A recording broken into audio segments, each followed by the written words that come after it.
Hola, buenas tardes, bienvenidos, bienvenidas. Lo primero de todo, feliz año a todas y a todos. Que el 2023 os traiga lo mejor para todos y todas. Y iniciamos el año de charlas, que nos va a llevar de aquí a mayo, en el primer semestre, con un calendario bastante amplio.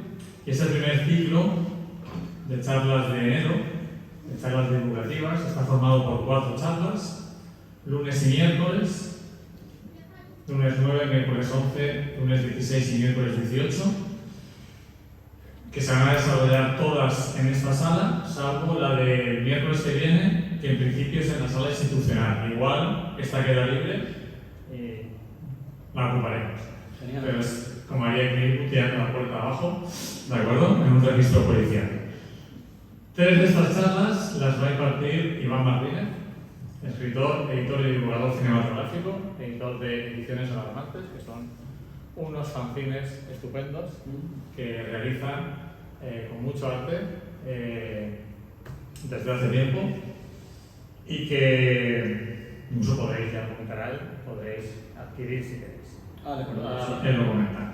Las charlas de Iván van a ser esta primera, James Bond y Roger Moore. Sí, es que está muy potente. El miércoles, Detective Clint Eastwood, y el miércoles 18, Las mentiras de la televisión en 8 películas. Son el menú con Iván. Y luego el próximo lunes, dentro de una semana, con Israel Gil, del aula de cine de la universidad, una charla muy interesante, que es el doblaje como instrumento de censura durante el franquismo.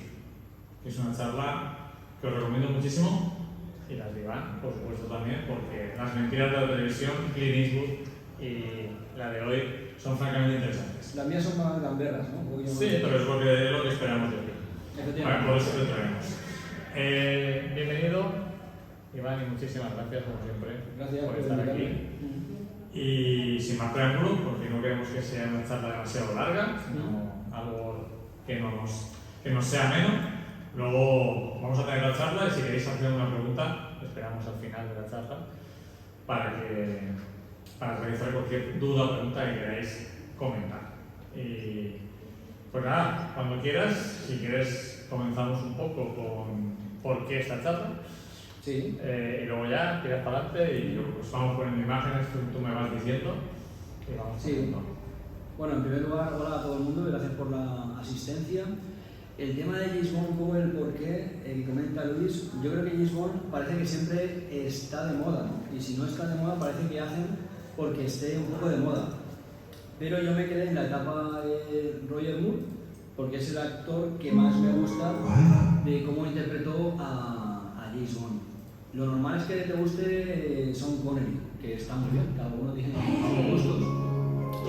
Decía Tarantino, por ejemplo, Quentin Tarantino, que su James Bond favorito era Pierce Brosnan. Entonces, cada uno tiene su, como si te gusta Timothy Dalton o el que sea. A mí me gusta Roger Moore, ya existen libros en toda la saga de James Bond y nosotros que hacemos libretos de Ediciones Alarmantes, lo dedicamos a Roger, un poco del tema que sé. El momento un poco de publicidad, lo he comentado Luis, los libretos que hacemos, lo vendemos a 2 euros. El que esté interesado, luego se lo quiera llevar, un ejemplar, pues se lo puede llevar. A veces nos ha pasado que la gente no tiene 2 euros en el momento, no pasa nada, os lo lleváis igualmente y luego se puede hacer un bizum mañana o pasado cuando podáis, que eso no hay problema. Que le interese, pues ahí lo tiene y luego lo puede coger, se lo puede llevar. Es muy buena persona, Iván, se fía claro, de todos vosotros y vosotras. Tenéis todo cara de buena persona, o sea que no hay ningún problema. Bueno, ¿por qué Roger Moore en la época? Porque Roger Moore fue James Bond. Yo creo que ahí se inició una premisa que ya había comenzado con Sean Connery y era de no poner a un James Bond excesivamente conocido. Y esa premisa ha llegado hasta nuestros días. Sean Connery había hecho algún papel, etc. y lo cogieron para James Bond, porque el tío valía, era alto, guapete, interpretaba bien, etc. Roger Moore parecido. Como todos sabéis, pues había hecho El Santo, había hecho alguna película y tal, y lo cogieron. Nunca se ha seguido la premisa de coger a un actor bombazo, nunca ha sido Mel Gibson, James Bond, por ejemplo, aunque lo intentó, ni Brad Pitt, ni ese tipo de cosas. Ni Bruce Willis, ni Tom Cruise. De hecho, ahora Aaron Taylor Johnson tiene toda la pinta de que va a ser el nuevo James Bond, que no es un actor mega conocido, es un actor que está ahí, guapete, que vale tal, pero no es un number one. Ahí luego hubo otro amago, que esto ya es una opinión personal. Yo creo que, siguiendo un poco los dictámenes de los grupos de poder, cuando se intentó hacer el James Bond con una chica negra que fuera nueva 007, que a mí me parece estupendo, pero a veces sigue un poco esos cánones de lo que está luchando la mujer, se ve reflejado en el cine, por ejemplo. Este tema es un poco delicado, pero yo creo que a veces el cine, los videojuegos, que a mí me gustan mucho, siguen estas pautas. Y el problema que hubo con el tema de los blancos y los negros en Estados Unidos llevó al tema este de una James Bond mujer negra, que me parece estupendo, pero yo creo que hubiera sido más original hacer un 008, que no hubiera sido 007, sino otro agente. Al final eso se diluyó y nos quedamos con Aaron Taylor Johnson como el nuevo James Bond, creo. Incluso a colación de eso, cada vez que ha habido un cambio de actor, se ha planteado la posibilidad de que fuera otro agente. Sí. Para que no fuera 007, sino 006 o 008, que no fuera el mismo personaje interpretado por otro actor, sino que fuera el reinicio con otro agente. Quizá al final piensan, porque y hoy en día el cine ya lo llevan economistas, lo llevan ejecutivos, que el 007 va a vender más. Pienso yo que un poco el tema es ese. Sí, la marca. Sí, es un poco la marca James Bond. Por eso yo me voy al pasado y me quedo con Roger Moore. Y son las películas que más me gustan. También creo que las películas de Roger Moore no se han quedado desfasadas, porque por ejemplo tienen ese toque de años 70, por ejemplo, pero si ves Panorama para Matar, que es del 85, si la veis en alta definición, con buen sonido, etc., no está anticuada para nada. Es una película bastante actual, de hecho. Se disfruta igualmente y si calculamos tiene unos 35 o 38 años o por ahí. Y yo la veo bastante actual. Estas películas de Roger Moore tienen el humor que no tienen las de ahora. Daniel Craig, por ejemplo, las películas, yo las veo un poco más enrevesadas y luego no me hacen gracia, son demasiado serias. Y Roger Moore... Y se dan como demasiada importancia a sí mismas, ¿no? Sí, es algo así, y no es para tanto. James Bond es un cómic. Voy a mencionar mucho a Tintín, por ejemplo, que hay muchos paralelismos, luego lo vais a ver cuando veamos las pelis una a una.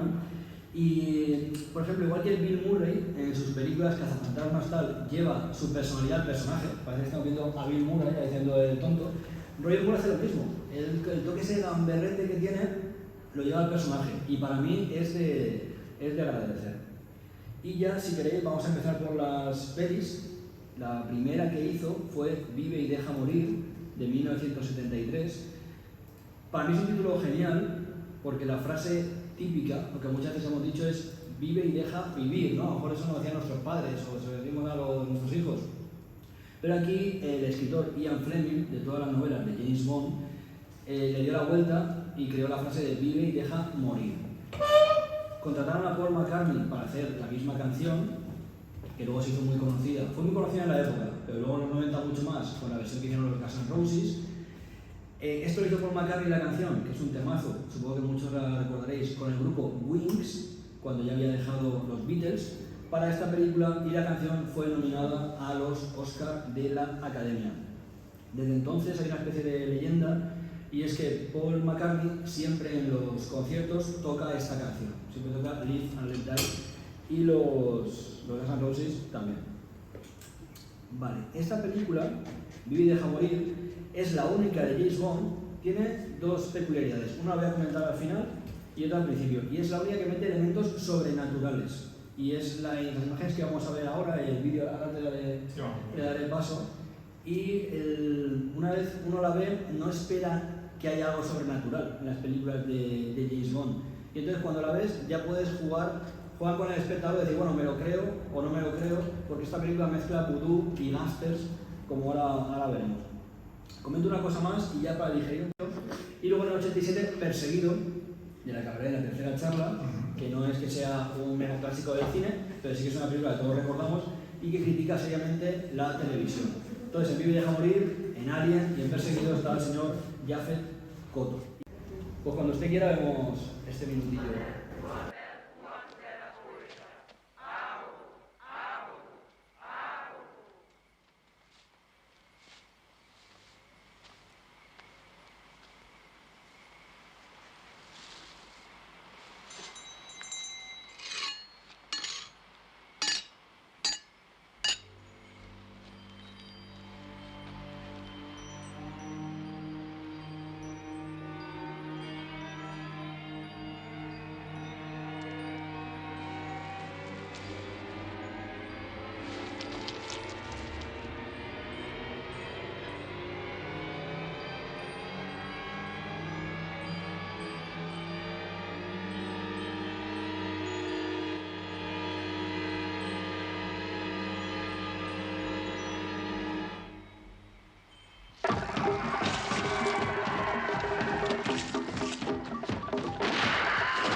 Bueno, eso cuando lo ves con 10 años en los años 70, flipas, ¿eh?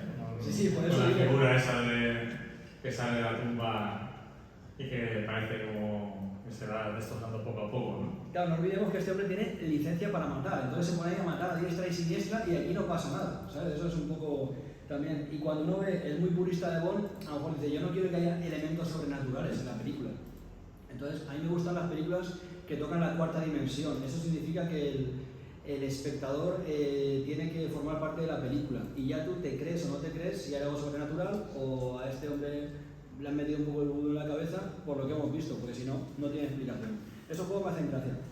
Bueno, vamos a dar algún dato de la película. La película es de 1973. Costó 7 millones de euros, que está muy bien para la época. Pero es que recaudó 161 millones de dólares. He dicho euros, perdón, eran dólares. 161 millones de dólares del año 73. Es una auténtica locura. Es una taquilla que con ese precio, que ahora hay películas que se hacen a ese precio, con ese coste, más de una película de hoy en día querría tener. Y hablamos de justo 50 años, hace medio siglo, que es esta película. Bueno, ¿de qué va Vive y deja morir? James Bond, bueno, voy a ir leyendo el libreto este que digo. Hoy ahí es los datos, lo que Estás usando tus propios apuntes. Efectivamente, porque me puse a escribir en la agenda que tengo, porque sí me gusta tener una guía, pues no me lo sé todo. Y digo, ¿para qué esto si tengo el libreto? O sea que es un poco eso. Bueno, la trama. James Bond investiga el asesinato de 3 agentes británicos. Sus peripecias se mezclan con un tal Mr. Big, que es el actor negro Japhet Kott. Ahí está. El cual quiere controlar el negocio de la droga en Harlem. Dicha droga proviene de las amapolas de heroína de la isla de San Monique, donde Mr. Big es conocido como el Dr. Kananga, un dictador del lugar. ¿Vale? Es un actor que hace un doble papel. Y es lo que decía al principio, que con esta premisa estamos ante una película de gángsters y vudú, que a mí me parece, con el toque ese setentero, que a mí me parece muy interesante. No es de las mejores películas de James Bond, pero sí que es una película muy entretenida, es una película muy divertida. Y ya terminamos con Vive y deja morir diciendo que, bueno, quería decir 2 cosas. Que esta película es la única en la que aparece la casa de James Bond. En las películas de James Bond siempre está por ahí de misiones o le llaman, tiene toque ese de casino o de mujeriego, etc.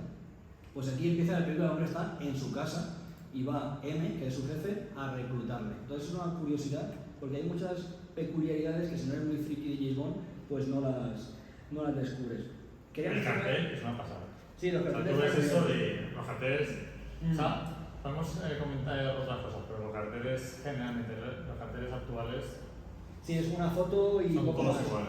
A mí estos carteles medio foto, medio dibujado me gustan mucho. Me recuerda, por ejemplo, a Operación. Se pueden discutir muchos otros aspectos de calidad, cine pasado, presente, pero los carteles creo que es indiscutible. Sí, es como que eran arte, se curraban el cartel. Hoy en día, pues yo puedo hacer una portada con cualquier foto, cualquier cosa. Lo último de Vive y deja morir es una escena de cocodrilos que tampoco se haría hoy en día. Es una escena en la que está James Bond, lo dejan en un pequeño islote de 4 metros cuadrados rodeado de cocodrilos. Y entonces lo estás viendo y dices, bueno, ese tío no puede salir de ahí. Y entonces lo típico que hay varios cocodrilos como en fila y va saltando de cocodrilo en cocodrilo y huye. Eso es lo que digo que es muy Tintín, es como muy cómic. Sí. Y hoy en día parece que eso no se pueda hacer, porque parece ridículo y tal. Y cuando ya perdemos ese cine como entretenimiento, es quizá cuando el cine o este tipo de películas empiezan a fallar, que es lo que decía yo de Daniel Craig, por ejemplo, y estas últimas películas, que al menos en mi opinión. Pues ese tipo de cosas muy cómic lo tiene Vive y deja morir y casi toda la saga de Roger Moore. Bueno, comentar que la chica Bond, o una de las chicas Bond es Jane Seymour, Sí. que fue doctora Queen, la famosa Jane Seymour. Sí, muy joven. Y ya pasamos, Luis, si te parece, un año después, a El hombre de la pistola de oro, que también costó 7 millones de dólares, pero recaudó menos. Esta recaudó 98 millones de dólares, pero que no está nada mal. Es una recaudación también muy buena. La cinta contaba con un genial villano, que era Scaramanga, y Scaramanga está interpretado por Christopher Lee, que es el Saruman del Señor de los Anillos, o el Drácula de las películas de la Hammer, o el actor de 200 y pico películas más que tiene este hombre. Entonces, estaba muy bien porque había, como pasa en muchas películas de Bond, dos malos. Había uno que era un enano, que se llamaba Nick Nack, que iba trajeado, era el socio de Scaramanga, pero también le gustaba un poco la vuelta a Scaramanga para ser el protagonista principal de la película. Y cuenta con dos malos muy especiales. El tal Nick Nack, que está ahí, por la media de edad que veo aquí, que es gente de mi generación y un poco más mayor, recordaréis que este hombre se hizo famoso en España, en el 88, por hacer de Felipe González. O sea, este hombre con Javier Gurruchaga se había entrevistado haciendo de Felipe González. Sí. Y se hizo conocido aquí por eso. Pues 10 años atrás había salido una película de James Bond. Yo inciso, hay un maravilloso documental sobre la vida de este hombre. Sí, acabó un poco mal. Sí, acabó un el poco como el Rosario de la Aurora. El documental es maravilloso, ¿eh? No lo he visto. El nombre es Hervé Villechés.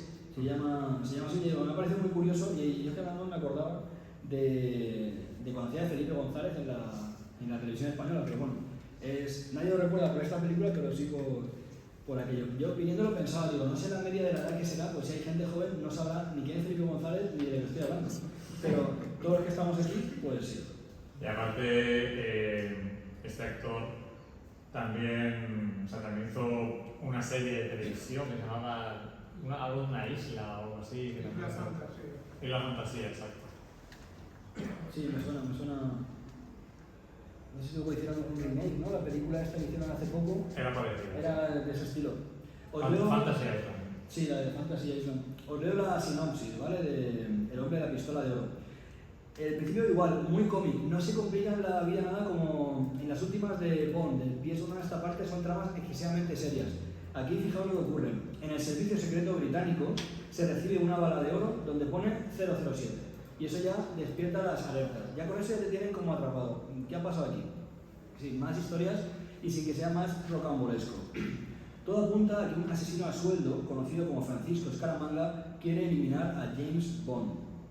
Al no estar muy clara la maniobra, a 007 le dan vacaciones, lo típico de estas películas, en plan, esto no lo tenemos claro, no lo podemos investigar, pero tómate vacaciones, investiga esto por tu cuenta, que esto no implique al servicio secreto británico, porque aquí hay un asesino a sueldo de por medio. El caso es que visita un local en Beirut, en el que hay otro agente de 00 fue asesinado, se desplaza a Macao, en China, para entrevistarse con un tal Lazar, que es un fabricante de armas clandestino que puede estar fabricando balas de oro. Entonces la trama va... una duda. Dime. No sé si estoy equivocado, seguramente estaré equivocado. Francisco Scaramanga, el personaje, es catalán.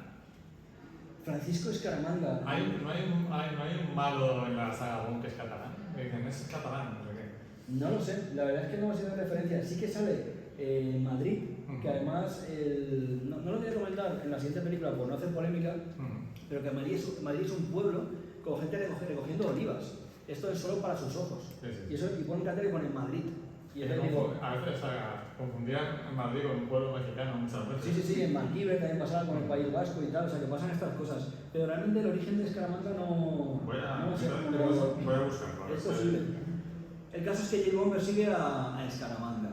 Y en la trama se entrecruza un artefacto denominado agitador Solex, el cual sirve para controlar la energía solar. Dicho aparato está en poder de Scaramanga y 007, de paso, se lo quiere arrebatar.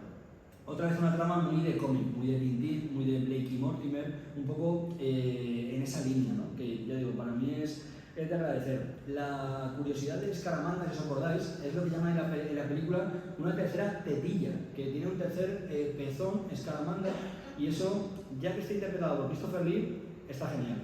Pero además la peculiaridad del personaje, más todavía. De hecho hay una escena en la que Roger Moore se hace pasar por Scaramanga y se pone la tercera tetilla y va por ahí descamisado el hombre para que le hace pasar por Scaramanga.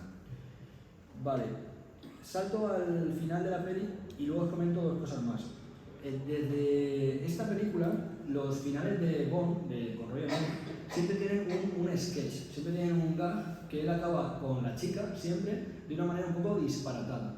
Entonces, en este caso, la protagonista femenina se llama Good Night, que como todos sabéis es buenas noches en inglés. Y entonces lo típico, al final él está en plan Robocop con la chica y el jefe le llama por teléfono a ella para ver dónde está, en plan good night, good night, good night. Y claro, no responde porque está con James Bond. James Bond coge el teléfono y dice good night, señor, y le cuelga el teléfono. Y eso como un sketch, un gag como con mucho estilo, ¿no? Y ahí, pam, ya se acaba la película. Y luego veréis algunos más disparatados, el de Moonraker que sale por ahí volando con la chica y tal, pero esto empezó así.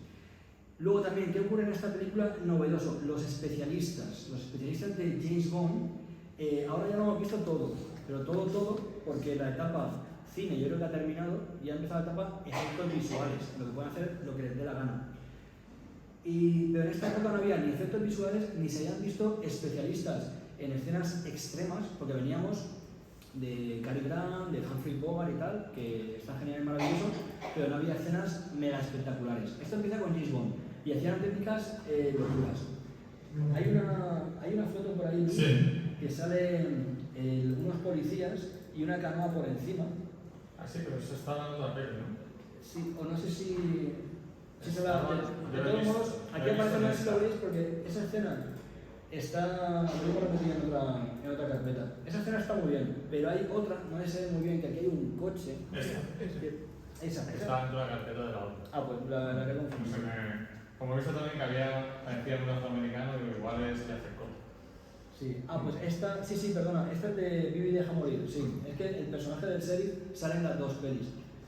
Esta escena está muy bien, pero la que yo decía, que es la que sale en el libro, es una de mis favoritas de Bond, porque salta un coche para cruzar un río de un lado a otro y en mitad del salto el coche hace un looping, o sea, un looping es dar la vuelta completa, tal y como estaban puestos como las maderas del puente roto. Y eso lo ves, que lo han hecho de manera real, ahí no hay efectos, y es espectacular. Y James Bond, con Roger Moore, de ahí para arriba.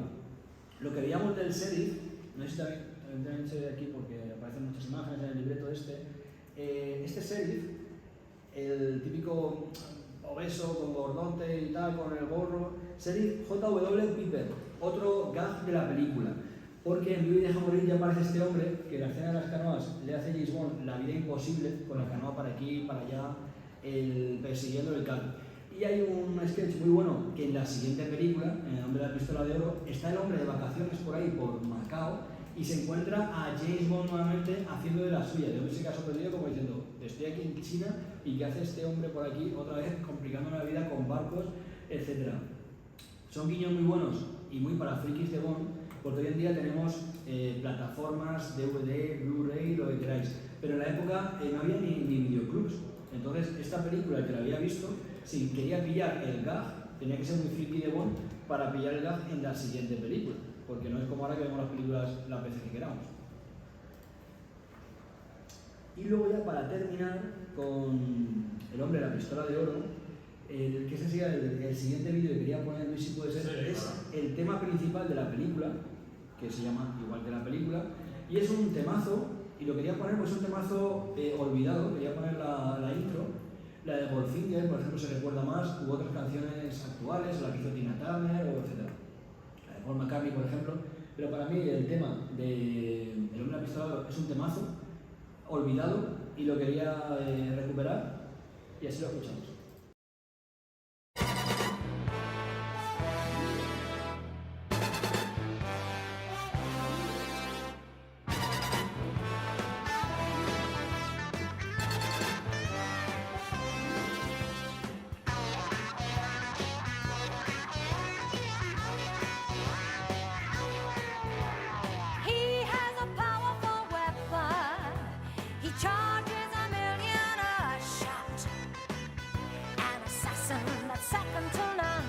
The man with the golden gun, lurking in some darkened doorway, or crouched on a rooftop somewhere in the next room. Comentar un par de cosillas. He buscado en internet lo de Escaramanga.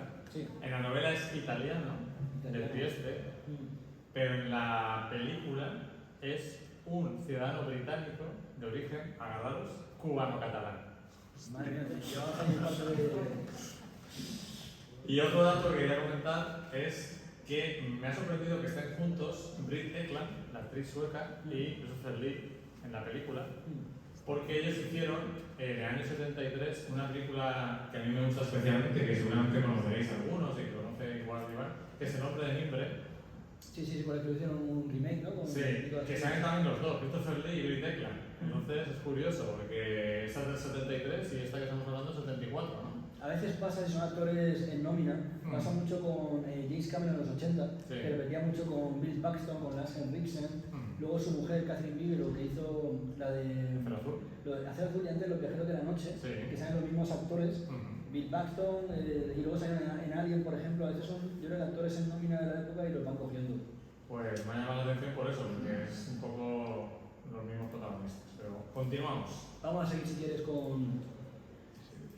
También un dato curioso del final de El hombre de la pistola de oro, y es que en los créditos finales ponen James Bond vuelve en La espía que me amó, y ya te suelta que va a haber otra peli, que en Superman hacían lo mismo. Al acabar con esto continúa en Superman. Que para muchos es la mejor película de Roger Moore como Bond, La espía que me amó. Sí. Para muchos. Claro. Sí, esto es cuestión de gustos y para mucha gente. ¿Vamos a decir cuál es la tuya favorita al final de la charla? Sí, pues, antes de... Vale. Bueno, sí, al final porque es la última. Es la última, aunque tiene un montón que me parecen muy divertidas. Bueno, vamos con La espía que me amó, del 77. Damos un salto breve de 3 años al 77.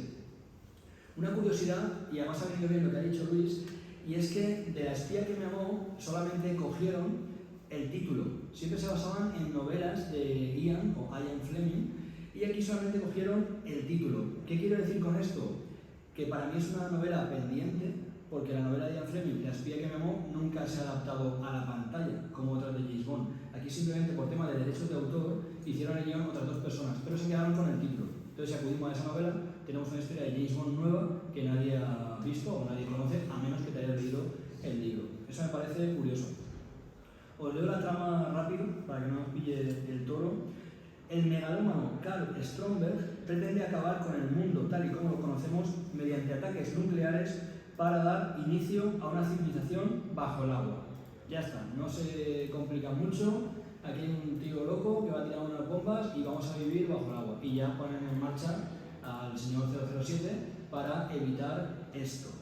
¿Qué ocurre con La espía que me amó? Que vuelve a haber un segundo malo, que es Tiburón, uno de los malos épicos de James Bond, que se comen al personaje de Stromberg. Y entonces el asesino del malo principal es más carismático que el propio malo de la película.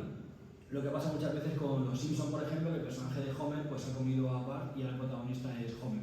Pues esto un poco, pero en otro mundo. El personaje de Tiburón, que lo estáis viendo ahí, es muy curioso por 2 cosas. Primero, que es carismático, y después, el nombre en inglés es Jaws, al igual que la película de Spielberg, que es Mandíbulas, no es Tiburón. Pero creo que fue muy acertado en España llamarlo Tiburón, tanto a la peli de Spielberg como a este malo, porque pienso que es más efectivo. Mandíbulas me suena más a peli de videoclub que a película o a asesino. El tiburón da más miedo que mandíbulas. Sí, mandíbulas puede ser cualquier cosa. Sí, yo lo veo un poco así que coincide, tanto la peli de Spielberg como el asesino. ¿De dónde viene este hombre? Creo que no te he puesto ninguna escena, se me ha olvidado de... Yo, que lo comentas, este actor hace un personaje muy parecido. Es lo que iba a decir, sí. Exacto, pues dilo tú. Se me ha olvidado poner la... En el Expreso de Chicago. No es que sea muy parecido, es que es asesino. Sí. Es el mismo con la boca metálica en El Expreso de Chicago, una película de Gene Wilder, de esto de Richard Pryor, también sale Richard Pryor. Divertidísima, os la recomiendo. A mí me recuerda, al igual que El premio de Paul Newman, a Hitchcock. Es una especie de película con Hitchcock, pero con el toque de comedia.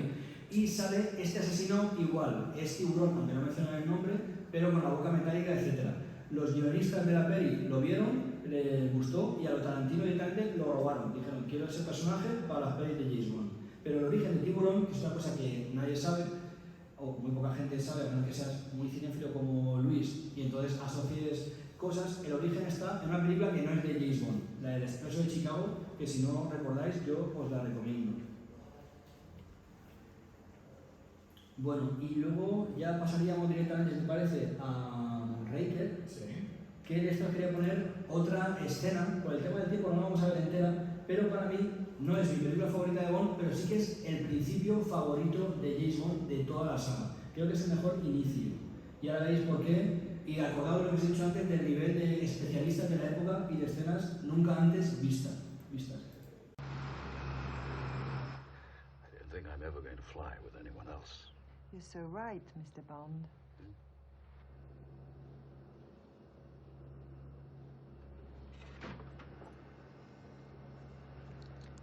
This is where we leave you, Mr. Bond. A little premature, isn't it?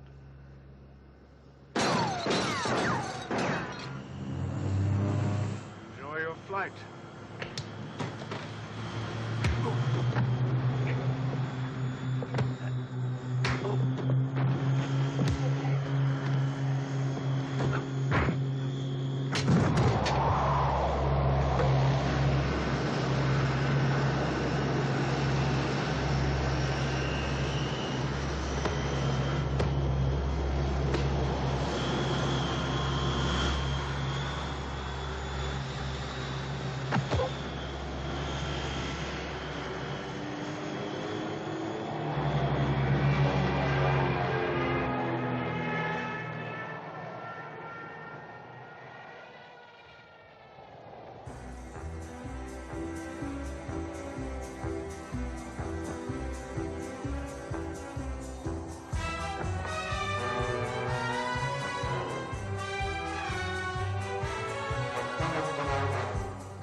Un poco, Iván, esto es la maravilla de lo orgánico.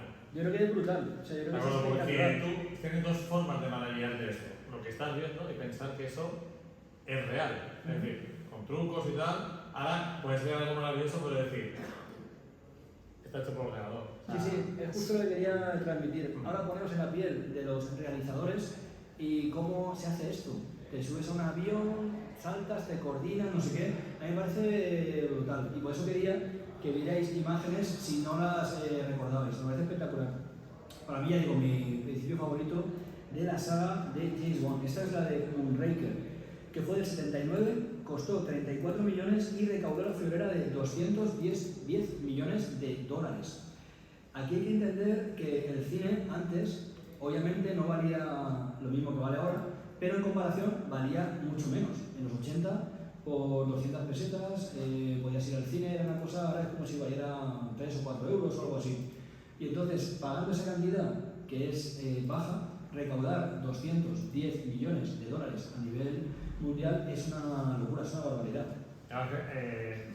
De las 20 películas más taquilleras de la historia, salvo creo que Titanic y La Guerra de las Galaxias, todas son de hace 5 años, pero claro, porque ahora el coste de la vida es muy superior. Habría que calcular por número de espectadores y número también de personas que vivían, o sea, es muy complicado decir que es la película más taquillera, claro, porque es en números globales, pero claro, ahora es que una entrada vale 10 veces más que las entradas de hace... Claro, me refería a eso. Siempre en Estados Unidos han sido más caras. A lo mejor en Estados Unidos vale 12 o 14 dólares una entrada. Y aquí ya por 8 o 9 nos escandalizamos con razón, pero no son los precios de antes. Y estas películas recaudaban una auténtica barbaridad. Os leo la sinopsis muy rápido, y esto va que 007 investiga el robo de un transbordador espacial, ¿de acuerdo? Los superaviones estos que suben al espacio con el cohete, roban eso, pero en pleno vuelo. Y la mejor pista que puede seguir es la de hablar con el fabricante, un tal Hugo Drax, que es el que ha fabricado esos transbordadores. A partir de ahí empieza a tirar del hilo y ya está. Normalmente trama sencilla, fácil de seguir, y luego a partir de ella pues la aventurilla. Bueno, aquí es donde decía que vuelve a haber otro sketch final donde está James Bond con la chica, y aquí como esa película acaba en el espacio, está dándose un revolcón con ella, pero levitando por el espacio, y contactan todos los dirigentes mundiales con James Bond para felicitarle, y él está literalmente volando por ahí con una chica, y obviamente se vuelve a terminar la película. Disparatado final, pero para mí también un gag bastante bastante bueno. Tiene mucho sentido que en este año, en estos años, se hiciera una película del espacio, ¿no? Porque Sí. está muy de moda. Y me encanta la frase, ¿no? El espacio exterior ahora pertenece a 007. Efectivamente, de hecho iban a hacer primero la siguiente película, la de Solo para sus ojos, pero por el éxito de Star Wars hicieron Moonraker primero, ya que acaban en el espacio. El final es en el espacio y aprovecharon el tirón y como habéis visto por el tema del lo de recaudo, le salió bien la jugada. Y a la siguiente fue la de Solo para sus ojos. Es de 1981 si no me equivoco, y para, si somos puristas, el título no está del todo bien traducido, pero es una tontería, pero bueno, porque es For Your Eyes Only, que es solo para tus ojos, no solo para sus ojos. Es una tontería, pero por comentarlo. Se estrenó el 24 de junio, siempre en épocas veraniegas, y recaudó 195 millones de dólares y se gastaron 28 millones en hacerla. Nuevamente la película combina personajes de dos relatos de Ian Fleming, lo que nos invita nuevamente a leer las novelas porque hay historias que no conocemos de James Bond, no solamente las del cine. Y combina de la historia Solo para sus ojos y otra que se llama Risico, que de esta no hay película de James Bond. Esto tanto ya digo, vienen aquí y os los comento, pues si a alguien le interesa el tema, pues puedes encontrar historias de James Bond que no conoces. Y al leerlas en tu mente, pues te imaginas a Roger Moore o a Sean Connery o como si os queréis poner vosotros como James Bond mientras lo leéis. Esta va de que buscan un sistema de control de submarinos nucleares. Tienen una especie de GPS que localiza dónde están los submarinos nucleares con sus bombas nucleares. Ese GPS tiene un accidente del barco en el que va y se hunde. Entonces los malos, que hay un par de griegos buscando ese GPS en submarinos, y James Bond lo buscan. La película va de esto. Vale. Sí, luego también comentar... Ay, perdón, ya me esto. Vale.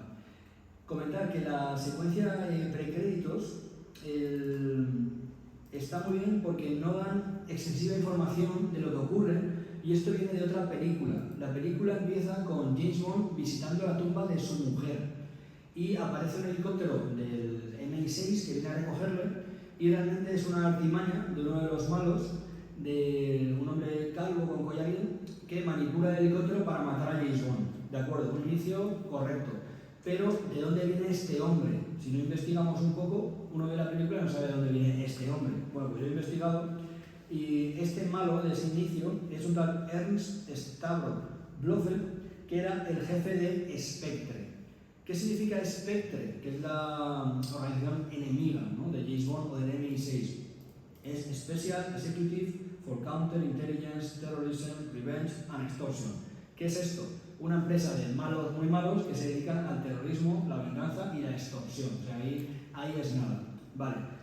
Dos cosas rápidas. En la novela, es que las novelas y las películas a veces no son iguales. Al servicio de su majestad, la película que protagonizó George Lazenby, Blofeld está en los Alpes suizos intentando crear un virus. La novela y la peli van de esto. Y al final de la novela mata a la esposa de Bond, que sale en esa película, y escapa. Pero en el cine, esto es en la novela, en el cine no es exactamente igual. En la película lo interpretó en Al servicio secreto de su majestad Telly Savalas, y al final de la peli, Bond, atención, le rompe el cuello estrellándolo contra unas ramas tras una batalla en trineo y se le da por muerto. Si saltamos a esta película, Solo para sus ojos, aparece este hombre calvo a lo Telly Savalas, pero que no a Telly Savalas, con un collarín, por lo que comento, intenta vengarse de Bond. Entonces estas cosas son del friki de James Bond, que si no estás un poco ahí al loro con las películas, no sabes por qué ocurre este principio. Bueno, voy a comentar un poquito. Muy bien. Un poco eso. Y bueno, voy a meter el turbo, Sí. Luis, porque si no nos pilla el toro. Nos quedan dos películas, ¿no? Sí. Octopussy. Es lo siguiente, ¿no? Sí, luego en el 83, Octopussy, solo como dato, incluye mi canción favorita de Bond de toda la historia. Ah, pues mira, todos tenemos ahí una cosa de Bond. Es All-Time High o algo así se llama. Sí, creo que sí. Me encanta esa canción. Sí, la verdad es que siempre la música está muy cuidada. Esta es del 83, para mí, opinión personal, creo que es la película menos recordada de James Bond y para mí la más divertida. O sea, la que más situaciones tiene de acción en comparación con las otras, que todas tienen. Pero si hablamos de Tiburón, del Hombre de la Pistola de Oro, de Panamá para Matar, que comentaré ahora, hay gente que se acuerda de cosas, pero de Octopussy, si no la tiene reciente, la gente no se acuerda de nada. Si la volvéis a ver, veréis que es muy divertida y está llena de escenas de acción. Al final, muy parecido que lo que hemos visto en Moonraker. Una escena en avión en la que James Bond sale fuera del avión, va por el techo del avión cogido, pues igual, espectacular. Bueno, esta película, igual, 187 millones de dólares, recaudaron una pasta. Vuelve a salir el tema de Tintín porque la trama es muy parecida a un cómic de Tintín que se llama La Oreja Rota. Si habéis leído La Oreja Rota, y la idea es muy buena, de no simplemente... En La Oreja Rota roban un fetiche de madera, un fetiche alumbaya, y el malo lo que hace en lugar de llevárselo, que entonces te buscarían, es poner un duplicado. Entonces tú le pones un duplicado y nadie va a pensar que lo ha robado. La idea es muy buena. Pero en el cómic Tintín se da cuenta y ve que el fetiche que han dejado no es como el que se han llevado, pero ve en el periódico y le falta un trozo de oreja. Y esta película va de lo mismo, de un general alemán que se dedica a robar obras de arte y a dejar duplicados. Es simplemente eso. Y es un momento destacado, el del huevo del Fabergé, que es lo que tiene Roger Moore en las manos, que lo subastan, porque llega a sus manos un huevo falso, que está moviendo por ahí este alemán, y lo han pillado del Servicio Secreto Británico. James Bond, Roger Moore, acude a una subasta en la que está el huevo auténtico. Él lo pide para verlo, porque vale una barbaridad de millones, y entonces para verlo más de cerca, se lo pasa por debajo de la guía que hay en la subasta, y ahí ha dado el cambiazo. Y entonces devuelve el huevo falso, y él se queda el huevo verdadero. Es una maniobra muy a lo Roger Moore con mucho estilo.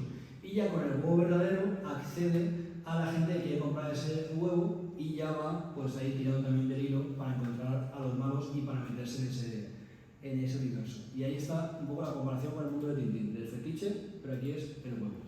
¿Está presente el huevo también en el cartel, como dice aquí? Muy bien. Y terminamos con Panorama para Matar. Claro, esta sería, a mí me gustan todas, pero esta sería mi favorita de James Bond. Es la que veo más actual, ya digo, si la veis hoy en día no parece que hayan pasado 40 años, hemos dicho, no parece para nada que haya pasado ese tiempo. Fue la última película de Roger Moore, que vale, que ya le tocaba, que tenía 58 años. ¿No? Entiendo que estuvo entonces una década haciendo de Bond, más o menos. Sí, del 73, 85, más o menos. Y aquí también lo interesante son los actores que salen en la película. Está, por ejemplo, Grace Jones, que como somos todos un poco de generación similar, que hemos vivido los 80, en la época de acordados, que esta mujer era donde iba era un escándalo. Y era modelo, era cantante, era actriz, era un poco de todo. Y era una mezcla de lo que quiere hacer hoy Lady Gaga, o lo que hacía hace unos años, pero esto lo hacía porque estaba la mujer un poco acelerada, por así decir. Y también Marilyn Manson, el cantante, que llama mucho la atención, pues en la época era Grace Jones y la ficharon para la película. Y querían que hiciera, esto es curioso, ese dueto de malos, esa pareja con David Bowie. El malo también muy interesante, que era Max Schmeling, quería que fuera David Bowie o Mick Jagger. Y si no, Sting también estaba previsto. Por eso se pintó el pelo de amarillo Christopher Walken para hacer de malo, que para mí cualquier decisión hubiera sido acertada, pero me encanta que esté Christopher Walken porque le da un toque genial a la película, con las caras que pone el hombre. Christopher Walken mejora cualquier película en la que está. Sí, es brutal porque venía además de hacer La Zona Muerta con David Cronenberg, en la que hace de un pobre profesor que tiene un accidente y ya sí que toca ver el futuro el hombre, y ahí parece una mosquita muerta, y pasa a ser un super asesino que quiere acabar, que es lo que va la película, con el Valle de la Silicona. El Valle de la Silicona, el Silicon Valley, que realmente se traduce el Valle del Silicio, porque ahí se hacían los chips de silicio, y luego empezaron empresas tecnológicas a ubicarse en el lugar, ya se ha quedado con el Silicon Valley.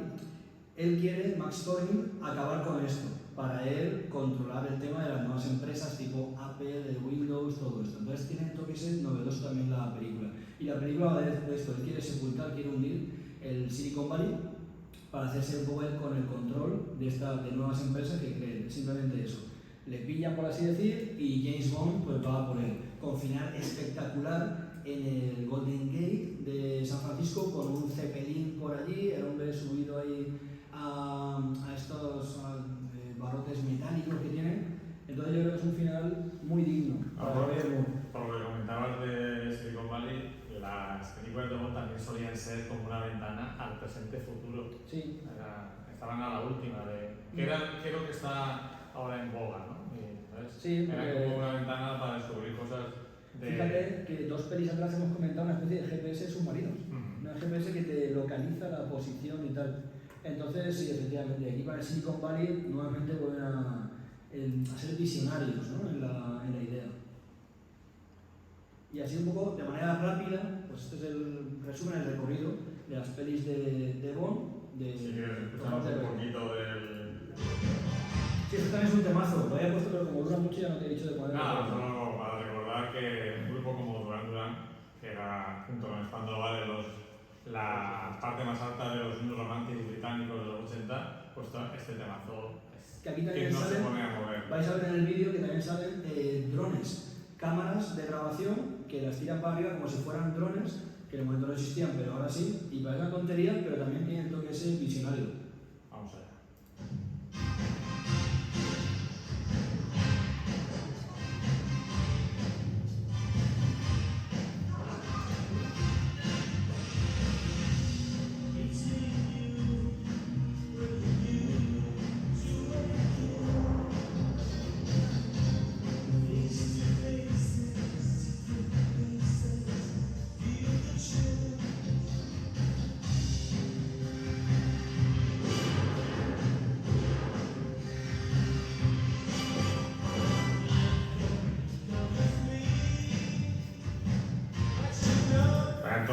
También te iban anunciando cuál iba a ser el coche de Bond en esa película, cuál iba a ser la canción, el videoclip, eso sabía incluso antes, cuáles iban a ser las chicas de Bond, eran como los 3 grandes, bueno, y luego todos los gadgets, todos los artilugios. Eso porque hay una foto que es un reloj, por ejemplo, sí, que es un reloj tipo Casio y tal, pues ahí salía también. Todos los artilugios que a veces se convertían en merchandising que se vendía claro. al público en general, ¿de acuerdo?